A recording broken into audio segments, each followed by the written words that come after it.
It's just a stats. Reggie Johnson, Eugene Morgan coming to you from lovely city of Atlanta, Georgia. Eugene, we got basketball here in the summer. And not only do we have just kind of summer league, because you always got summer league basketball, but you actually have competitive NBA players playing in the summer due to the Olympics. Now, one thing that's interesting about the Olympics now versus back then, remember back in the day when you watch Olympics and all of the 10 to 12, maybe you have 16 NBA players total out there, and that's counting like the 10 or 12 on the US team. The USA team. You got like 4 other guys randomly on squads. He's out there representing, and you get excited about that, right? Right. You see, hey, whoa, there's Lottie right there, man. They got a guy. They got a guy. So it's interesting now because you're going into it, and it seems like an extension of the NBA season to a certain degree, only because of the nature of the players. A lot of these players are playing in the playoffs. You know what I mean? And here they are now playing in Paris for the Olympic team. We'll talk about a few subjects here.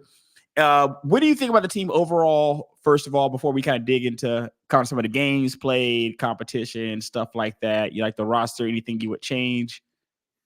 I love it. I mean, I kind of love where like LeBron has been like taking that point forward. So he's been kind of like taking that Draymond spot. That's the old East.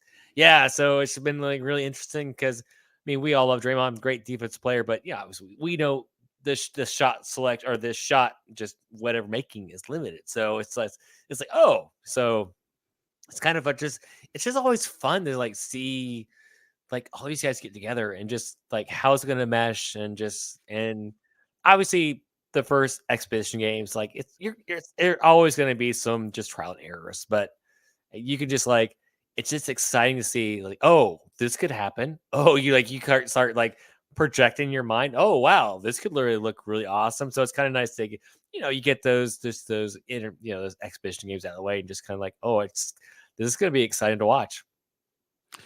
Any snubs? You like the roster? Anybody you feel like you would have been on the roster? Kawhi was on it. And the only thing that I think that was kind of controversial was Derek White getting replaced. Yeah, replacing Kawhi versus Jaylen Brown. Jaylen Brown, MVP, replacing Kawhi, which would have made a lot of sense, but I don't know what really. Why? I think Grant Hill says he owns that.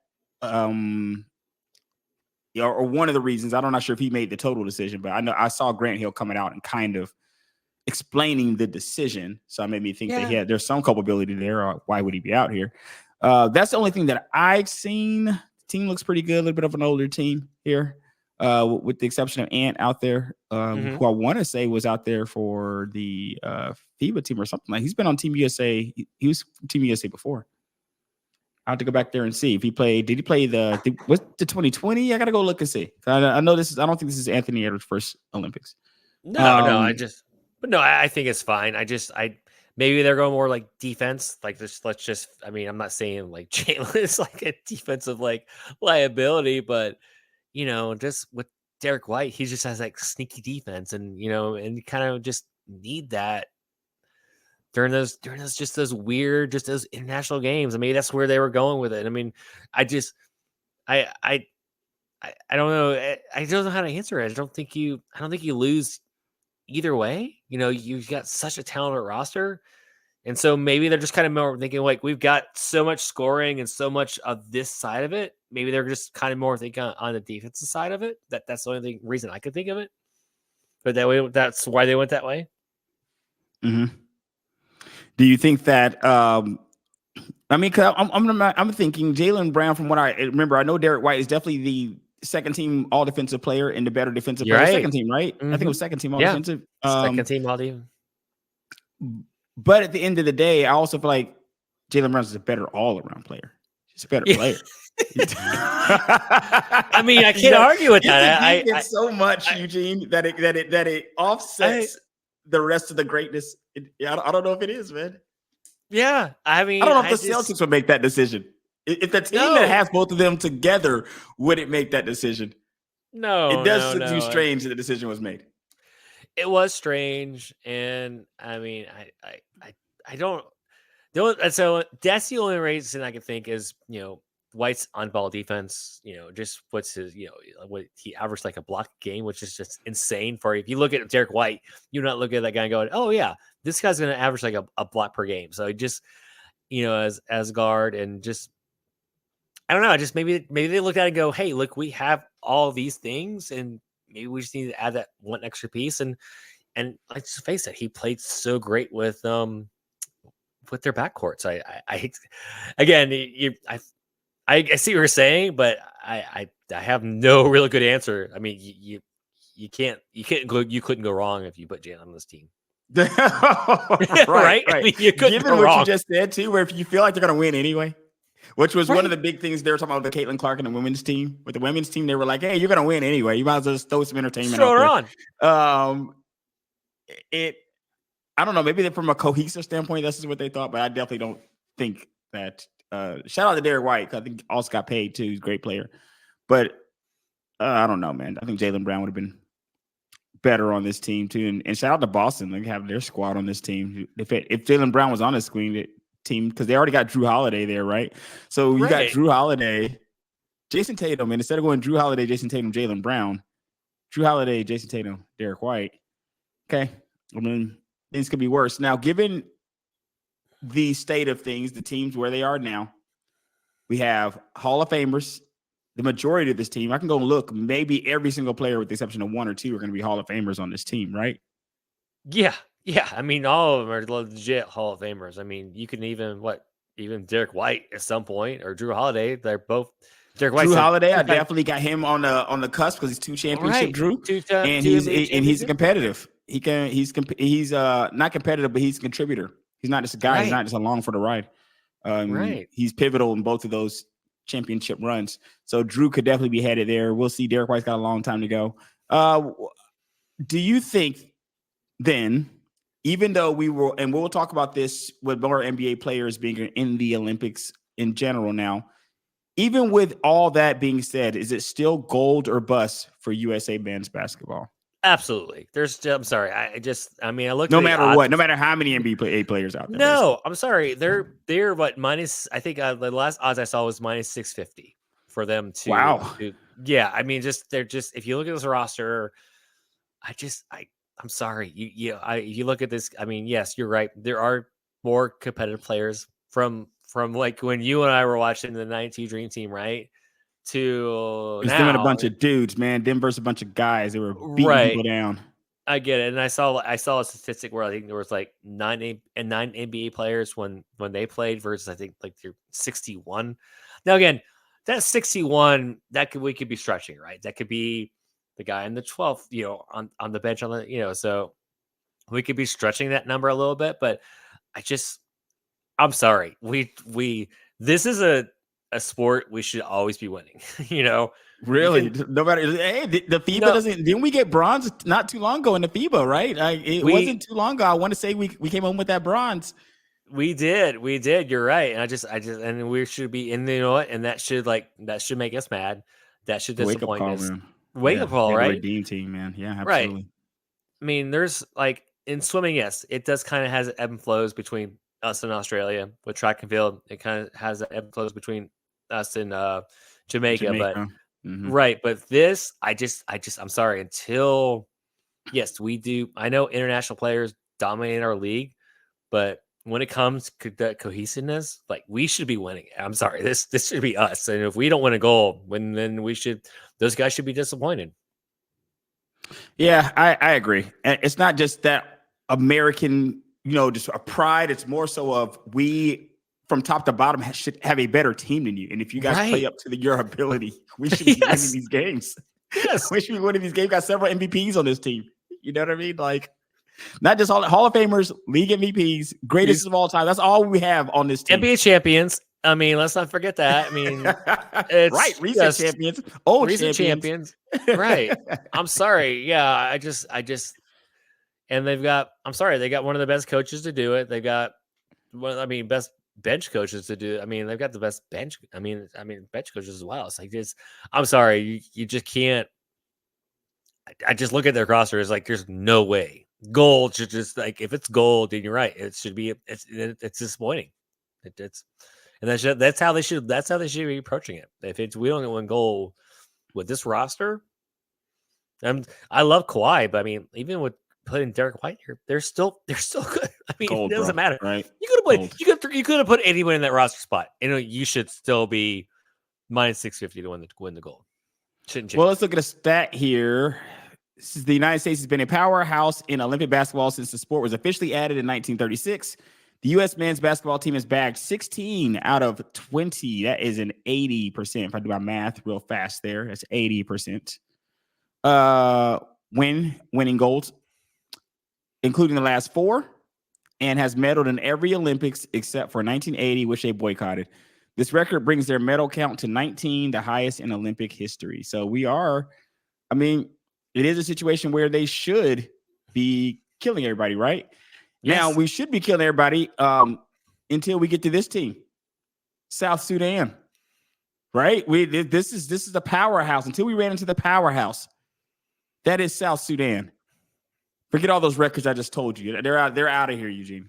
We got in there in South Sudan, and we needed a miracle. We needed a prayer to win that game. We needed a miracle or a last minute layup from LeBron. Yes. In the closing minutes, in the closing seconds, to pull away from a South Sudan team that has, if I'm not mistaken, no Hall of Famers on it. No NBA champions on it. No NBA MVPs, I don't think, are on that team. Shout out to Luol Deng, by the way. Luol Deng has built this South Sudan program. And now here they are. Even though it is an expedition game, this is the kind of stuff that you could take home to bragging rights to your country or wherever you're from. I was on a sports show yesterday, and a guy told me, or a guy was talking to the show, and he said, one of the things when we were talking about this subject, one of the things he said was, I'm not mistaken, but I don't even know how many indoor basketball courts they have in South Sudan. And I'm like, oh my God. Oh my God. Could you imagine? Eugene losing this game? Now, we went into this game about 43.5 point favorites. Mm-hmm.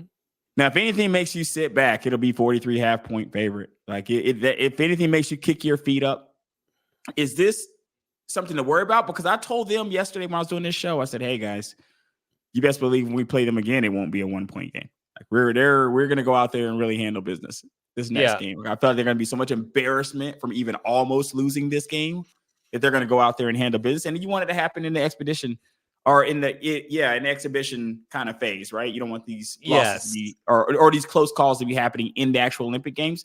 Do you think this is something to worry about, or kind of like just something that we took the foot off our gas, we weren't really taking them seriously, and nothing to worry about? Nothing to worry about. I mean, I think it's one of those games where you're still trying to figure out your rotations, and this is a game to do it, right? You're like, this is a game you want to experiment with. And that's what they were doing. They were experimenting with different lineups, different looks. And I think that's what you look at this game with. And again, if you lost, yes, it's a laughable game, and you kind of get roasted on social media. But if you watch the game, they were experimenting, and you're right, and maybe they weren't taking it serious, but push comes to shove with this team. I think you're right. It's going to be coming around. If they come around again, it's going to be. It won't. It needs to be domination, right, or else, man. Right. Like that's what we expect. We expect when a team has no. I think I'm not gonna say they don't have any NBA players, because I think when we look at some of the players that are in the league, they'll count you being an NBA player even if you never see the court. If you're just on an NBA team, you're technically listed as an NBA player on a roster, correct? You're listed as an NBA player, but you never see NBA playing time. So it's very different than the guys that we have on our squads who are leading teams, best player on teams, best players of all time, stuff like that are being talked about. And then we are having these type of situations. What do you think it says, though, for when we play better teams? We'll kind of talk about those a little bit. Does it worry you about the better teams that we may play when you see the kind of play that we had against a team with not the same caliber of competition as Canada and French teams and stuff like that? No, I mean, like I said, the roster they built, I love it. I mean, just you could just see them just gelling. I mean, I know we're just watching practice clips, but I mean, just seeing them just like it's becoming more crisp. Like you can see them run the set plays. I see them just run different set plays and just on Twitter and just different social media spots. But you could see where that cohesiveness is coming. And like I said, I just think they were just testing different things. I don't get worried about exhibition games. Now, if it's if it's round one or the group play, and it's like this, then I get worried. But if it's just like expedition, all these guys haven't played together. And again, we all know they're professionals, but I mean, they all come from different offense styles, all different different plays, just different offensive different schemes. So it comes, you kind of have that minute. And I think this was a perfect game. Let's just practice different things and see what happens. I think that's exactly what this was. And again, like I said, if they get the loss, they get roasted, but they won with that, LeBron layup. And again, you forget about the next day. Well, let's just talk about these other teams that are a little bit more competitive. Let's talk about Canada here. Let's pull them up here. So which roster? We'll look at Canada. We're going to look at Canada, and we're going to look at France. Which squad is giving us the most worry here? We have Shai Gilgeous up there, Jamal Murray, Wiggins, RJ Barrett, Dylan Brooks. We got a pretty good team. Mm-hmm. We got a pretty good team. What are your thoughts here? Well, is Wiggins actually going to show up? I mean, do we know is he actually going to be there to play? So has he been? Is he in Paris? Is he there so far? Like, because he is. Okay. I was just saying. I was just joking. It's a bad joke. Yeah, just because his no show for the last couple of seasons. So, I mean, any team with SGA is just going to be. Let's just face it. But, and with Jamal, so I mean, I don't know. Something with Wemby on a team still kind of scares me. I know we're going to get to that. Let's look at them real quick. I mean, I'm not going to say Canada doesn't scare me, but I feel like they are. So when you look at this team, Wemby and Gobert, okay. Fournier and Batum, not as much. They don't scare me, but they are capable. Batum get out there, and he's been a France player for a while, man. He'll get out there and he'll do it to you. Don't get me wrong. I'm not poo-pooing the fact that the France team is not formidable, because they have been on the world stage the last few years. I just look at how deep these teams go. Canada just seems like such a deep team in comparison. They are. Mm-hmm. Yeah, so that's my great fear. Good point. It's like Canada can make us push us to the fourth quarters, and the French team is going to be like, if they hit us they're going to hit us right away, and how do we recover? That's your two differences right there. So which team did you say you like better? Do you like the France team, or do you like the Canada team? And do you like you like USA over all of them, first and foremost, right? We're still kind of sticking to that, right? The expectation is still gold, even with these teams looking the way that they do, right? But Canada scares me because you have that depth, that's that they can kind of hang in the games. France is gonna might just punch us in the mouth like that first quarter, and we just kind of those first couple of quarters, maybe we just got to hang around. But Canada with that depth, they can, you have those extra bodies you can throw out there, on our team. But again, we still run 1 through 12. We still have all-stars through the whole roster. So it's as long as USA just plays their game and just executes, which they have been. They should win the gold. Well, let's talk about something else here. As we kind of transition out of that, let's talk a little bit about the team, because we like to do comparisons here. Mm-hmm. So we're going to talk about this team. We're going to do the comparison between this team, the team in 2012, 2008, and the 1992 team. Mm-hmm. We'll have an article we'll kind of go over at the end here. It does a little pretty in-depth comparison, and it shows these teams specifically. I'm not sure why it left out the 2016 team. I don't know. It seems to have skipped them all together, man. Blink their eyes, like they're not. We don't recognize that team. So they're not even listed in this article. So we'll go with the teams that they do have listed here. Of course, we have our team, the 2024 team, which is kind of hard to judge because the 2024 team we don't know, right? They haven't actually. There's an expectation on paper. As I look at the team on paper, this is a good looking team, right? Like, as I look at the team on paper, I'm like, this is a team that we should definitely be winning with, as competitive as any other team that we had in the past. One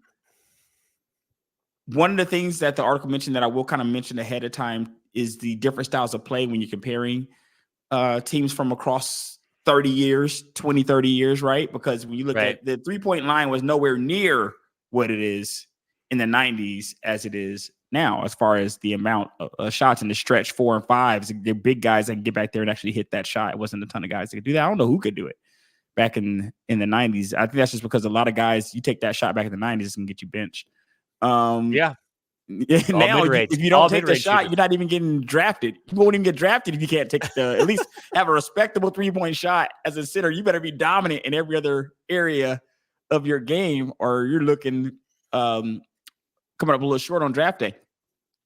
So let's look at these teams. So let's go back. Let's go here and let's go to this. So we are all right. Roster and identity of the 2024 Paris team. This is on SB Nation, by the way, if anybody wants to check it out. So starting 5, Steph Curry, Jrue Holiday, LeBron James, Kevin Durant, Joel Embiid. If you had to go, let's just give that a grade on just paper. Forget the results. A+. I mean, they're all going to be probably, we understand that in theory, if you're comparing these to like other basketball teams, they'd all be A+. But in this context, when you're comparing them to each other, what do you give this grade? I mean, I'll give it would you give it a B+? I mean, just if we're comparing other teams, just because, I mean, again, I think it's hard for me not to give it an A, man. It's hard. I mean, I'm just trying to describe, just because, I mean, I'm not knocking Jrue Holiday, but, you know, just looking at other teams and Joel Embiid, you know, just, I love those guys, but if we're going to start comparing the other teams, you know, we might, it's going to be hard. Again, it's going to be like a B+, A-. But again, it's so hard to judge these teams. Just look at the guys you got coming off the bench. Yeah. You know what I mean? Let's go after that starting 5. If we go to the starting 5, and starting 5 is Steph Curry, Jrue Holiday, LeBron James, Kevin Durant, Joel Embiid. Right. That would mean you have Devin Booker coming off the bench. Anthony Edwards not even listed here, which he should be. You know, I don't know why Anthony Edwards is not starting. And I don't know if that's going to continue. I think Anthony Edwards should probably be a starter, but Lord forbid you got Anthony Edwards coming off the bench. Anthony Edwards coming off the bench. You have Jason Tatum coming off the bench, right? Come on, man. Come on, these guys just had deep final runs just now. It's crazy that would be the case. So let's go up to and what did we get that? They have a combined box score plus minus of +10 and a point. I'm going to round it up. Just say +10. +10. Yeah, +10. All right, let's go to that 2012 London team. I'm going to go A for that for me. A for that team. Okay. The 2012 London team. Let's put those guys up here. We had Chris Paul, Kobe Bryant, Kevin Durant, LeBron James, Tyson Chandler. Let's go ahead and boom. There we go. Get those guys up there. Get them their picture. What are your thoughts here? 2012. So maybe like you said, maybe I switched my grades from the other one. Give them the A, give this one like the B+, just because of Tyson Chandler. Again, you know. I mean, let's just so we got. I think I see Deron Williams down there, right? Deron Williams, Iggy, Iguodala. You got a boy that we love on this show, Carmelo Anthony. KD, of course. KD and LeBron, staples at this point, right? And Kobe. So I get the other team an A, right? So I will go the same. I will go B+ here. Now, what did you go here? I went B. I'm switching my grade. I'm giving the other one the A, giving that A kind of the A-, and giving this one the B+, just kind of slightly below the 2024 team. Okay, so that's the 2012 team. Let's go here. Let's see how that stacks up. So their combined box score plus minus was 9. So about a point less. And there's no way in the world this 2012 team is as good as the other team. No way. Absolutely, right? Can Kobe make up for, because Tyson Chandler, we got to go Tyson Chandler to Joel Embiid, right? Joel Embiid, MVP player. Joel Embiid is, and Kevin Durant's still there. LeBron James is still there. So those are going to be washes, right? Yeah. Chris Paul to Jrue Holiday, maybe, but I wouldn't do Chris Paul to like Ant Edwards or somebody if they were to. I think Ant could start at that position. Yeah, I agree. But Chris Paul, if we're really keeping it a buck here, Chris Paul is currently a Hall of Famer. Ant is working his way into the Hall of Fame, whereas Chris Paul is definitively a Hall of Famer. So I got to at least give Chris that. True. So, and then they had Russell Westbrook, Deron Williams come off the bench. I like the bench players that we have. I'd rather have Jason Tatum than come off the bench now than what I look at as a bench team here for the 2012 London team. But so far, we're still good here on the current team, 2024, right? Right. Yeah. All right. Let's go to our 2008 team. Good looking group there. We got Melo back out there. Looks like Deron Williams is on 2 of those teams, right? Tayshaun Prince looks like it's out there. I'm just gonna try to name these guys just right off their picture. Carlos Boozer, right?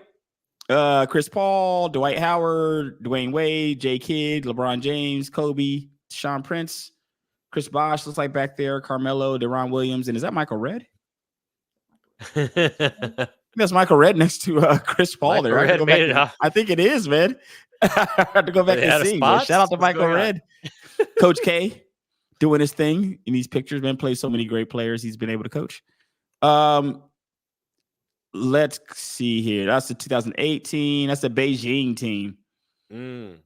Okay, so J Kidd, Kobe Bryant, J Kidd. This is the starting 5. J Kidd, Kobe Bryant, LeBron James, Carmelo Anthony, Dwight Howard.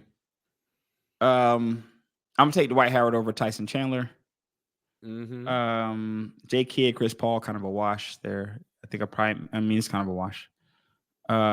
Kobe and LeBron were on the other team. Do I take Carmelo Anthony starting on this team? I think Carmelo started on the other one too, though. Let's see if Carmelo started on no, he didn't start. Melo didn't start on the 2012 team. So Melo started on the 2008 Beijing team.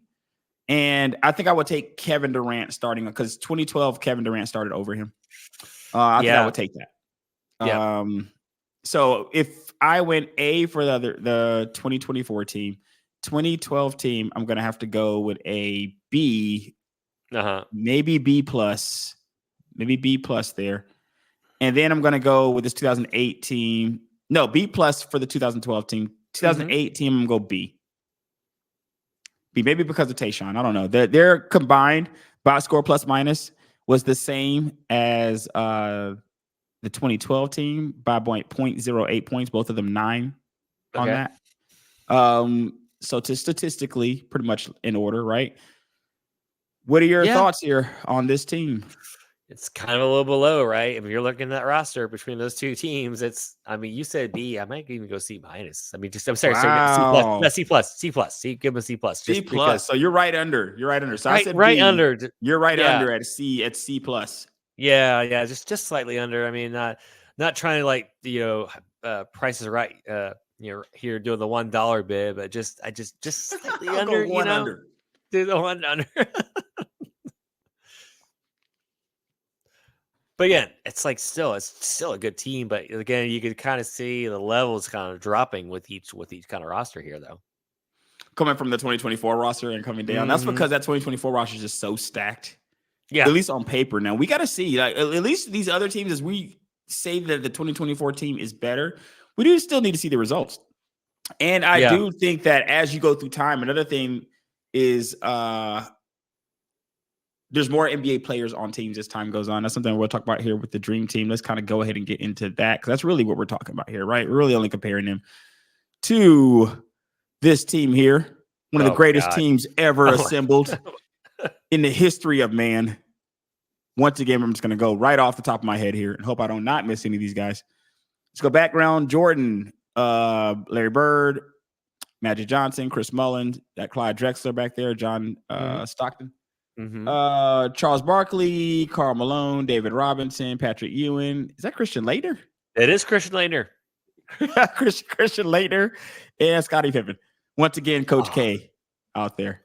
Man, hard not to give this team that A plus, right? And Lenny Wilkins back there. Is that Lenny Wilkins just next? They got Lenny Wilkins on a bench next to Coach K back there. That's incredible, right? Yeah. Chuck Daly right there in the middle. That coaching staff. What are your thoughts? A plus. Just no. I don't care. I understand the level of competition they played, but they destroyed everybody. And then that's the thing what the 2024 team needs to do. Since the roster is so talented, they need to come out and destroy everybody. Like this team did. I mean, like you remember like Charles Barkley doing the YMCA during like, some of the, during some of the just things going on. So this is an A+ team. And I understand the level of competition they're playing was really subpar, but yeah, just go out and destroy like this 2024 team. Like you said, Tatum and Ant are coming off the bench. Those are your Incredible.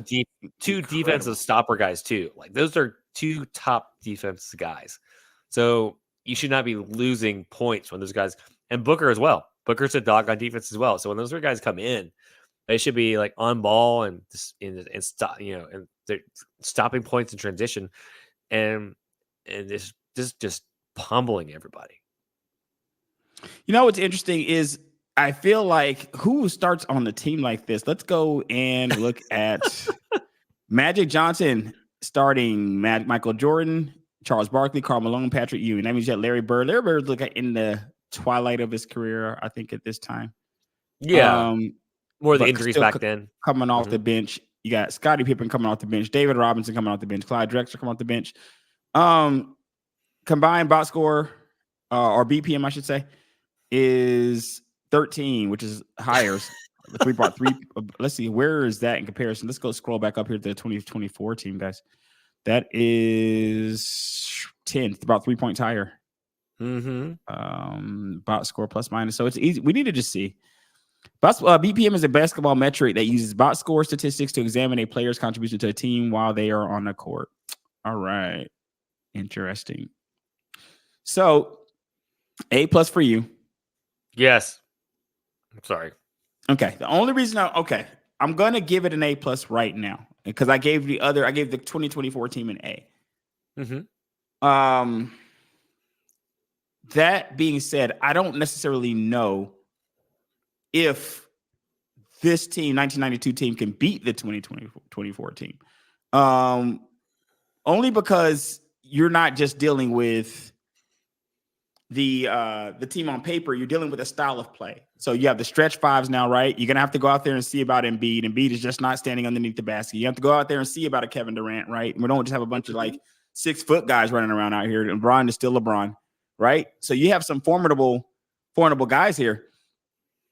The physical nature of this team, of the Dream 1992 team, given with how more physical the game was then, maybe that gives them fits. They got some bigs out there, David Robinson, Karl Malone's a beast, Patrick Ewing, right? So you got some guys out there that can bang around, and you got a person that can stretch the floor, and Larry. I'm looking at this team to see if there's any other really like perimeter shooters on this team. Michael could shoot it, but then you do have Michael. Maybe you on those teams that have Kobe and on teams that have LeBron, maybe you kind of cross those out and say at the time this is like the best human being, playing at the time. But this is Michael at the beginning of his powers too. This is going into the early 90s Michael. So I'm going to go A+ only because they have done it. Okay. The team, I can't give the 2024 team the same grade as this. I feel like the 2024 team is better than the 2012 team and the 2008 team. So it was easy for me to give a better grade to them. But on paper here, this gets a lot harder with this team. To say that they're better. This team also has MVPs on it. This team also has Hall of Famers on it. This team also has NBA champions on it. You know what I mean? It's in about the same number as the other team, as the 2024 team does. So I'm going to go A+. If I went A for the 2024 team, but I will tell you, Eugene, there's an opportunity for that 2024 team to get up to an A+. They got to dominate. And if it's anything, the 2024 team, it is good. If anything about this team, it'll be the level of competition. There was no Canada in 1992 Dream Team. There just wasn't. There was not a team like that. I don't even think there was a France in the 1992 Olympics. If I can go back, I think that's the one that was in Barcelona. I would have to go back and look and see what those other Olympic teams look like. But Canada is an all-star team, pretty much. Is an all-star basketball team. This is something that you didn't have in 1990. I don't know if you had that many. If you just took the Canada team and split that team up across the Olympics in 1992, I still don't know if you get to that many NBA players just out there. No, you didn't. Of that caliber, especially, right? Of Jamal Murray types champions on that team.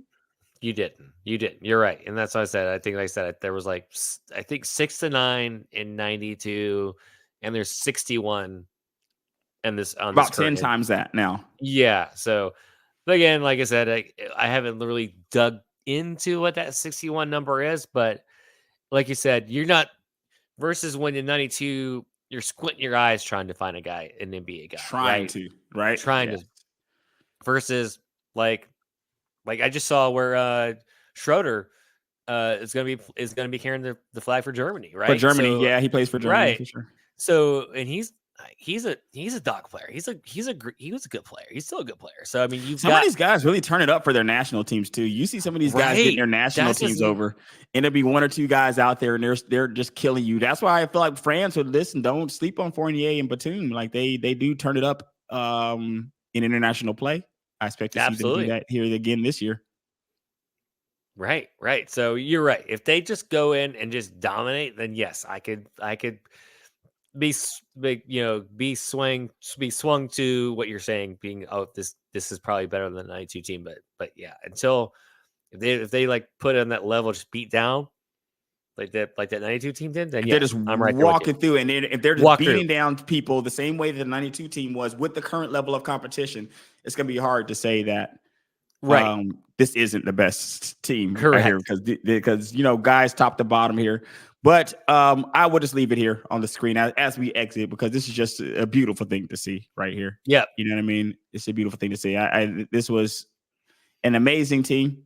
One of the first times I think that we had NBA players on a Olympic basketball team. I'm not sure if they allowed them before then, or exactly I don't know if it was a rule thing or if we just didn't. I'm not sure why it changed this year, but I do definitely remember it being an amazing team. And last word to you, my friend. No, I'm excited. I'm excited. I was kind of like getting just kind of worn out with sports, and it's like, and just all like hearing like just the coverage and seeing all like just from Simone Biles, like I saw her floor routine was on Twitter, like just a minute and a half. It's like, oh, like just little things like that. I started watching the track and the track and field Netflix documentary. Just seeing, me too. Just like there's little things like that. It's like, and then just seeing this, it's like, it's amazing. It's like before you would just be like in this bubble and the Olympics was here. And now we just have so many avenues to watch it, to get hyped for it, like Netflix or Twitter or just different social media, to like be excited to like, oh, here it is, here it comes. And now we can get excited for it, Yeah, 100% co-sign that. Enjoy the Olympics. We'll probably talk some more about it here as time goes past in the next few weeks. It's Just a Stats. Check us out. Stitcher IR Radio, Google Podcasts, Apple Podcasts, Spotify, wherever you find your podcast, as well as YouTube, TikTok, and other social media platforms. See you next time, ladies and gents.